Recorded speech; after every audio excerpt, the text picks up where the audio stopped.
Hi gang, this is Mike G from Mr. GTV. This is my point of view talking about life and death, and I've just come back from a funeral. And this is just my point of view as you're looking at my point of view, literally following my camera pointing forwards as I drive through the back streets of Thailand.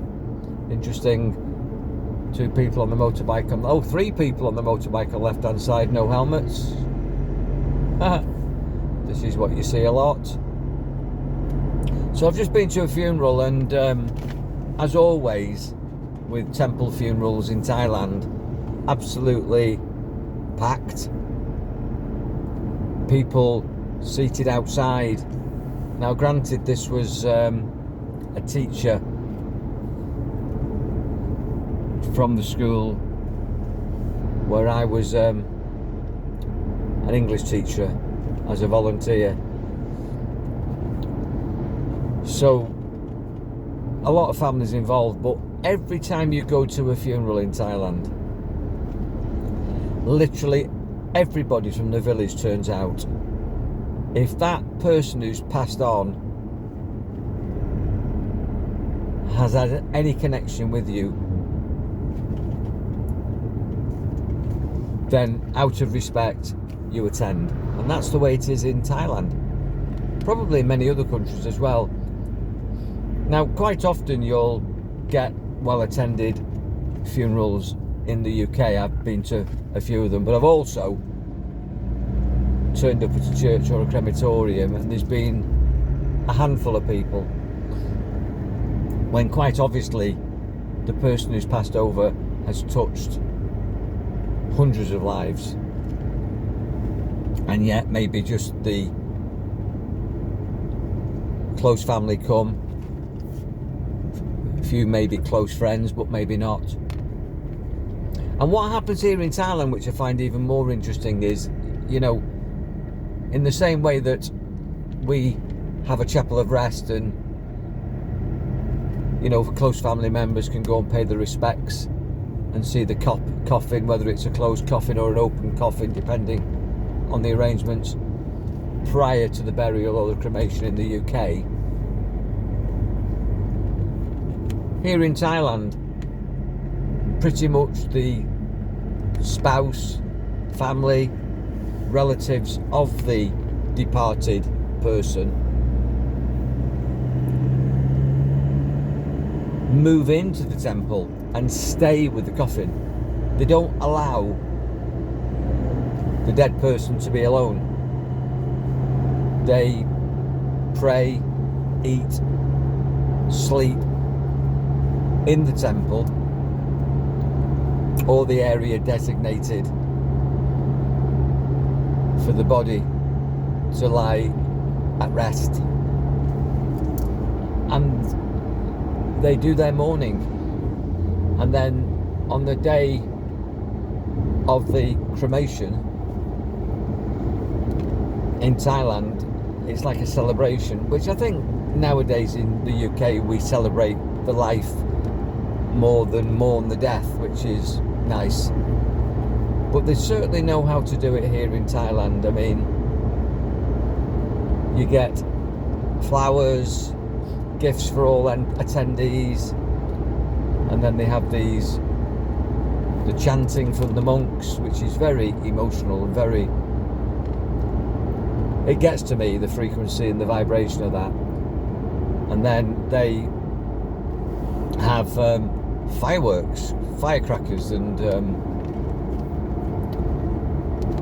these huge explosions, which again, these cultures understand frequency, vibration, sound, and again that's very moving meaning it moves the energy and it affects your heart and your mind, and it's powerful stuff. So I'm on my way back now from this funeral, and I just wanted to talk about how, in my opinion, we in the West tend to shy away from this certainty that we're all going to die.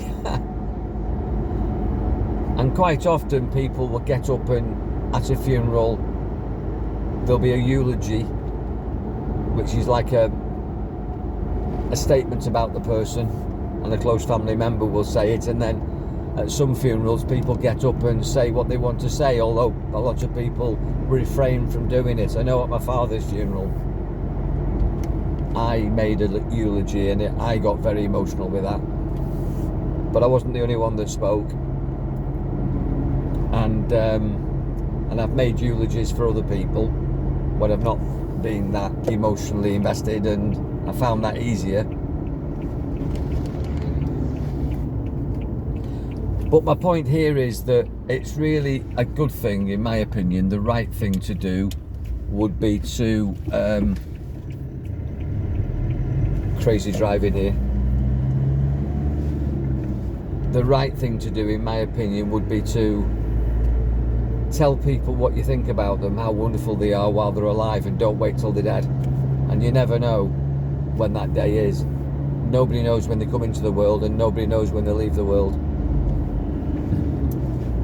So don't have arguments, and if you have one, settle it quick and then get back to balance, because nobody knows when they're going to pop the clogs, leave this mortal coil. So don't wait until somebody dies to tell them that you love them. Don't wait until somebody dies to say what they've done for you in their life, like you do in a eulogy. Oh, you know, my father, my grandfather, my friend who's passed over was wonderful. You know, thank you. You made such a difference in my life. Tell them now. And also, if somebody hasn't died, and there's something that you want to say, don't leave it till too late. Don't regret saying something. Say it today, because you're a long time dead, and you're only here for a short period of time. And this expression of yourself, this incarnation that we are at the moment, is fragile. We never know the day, so live for today,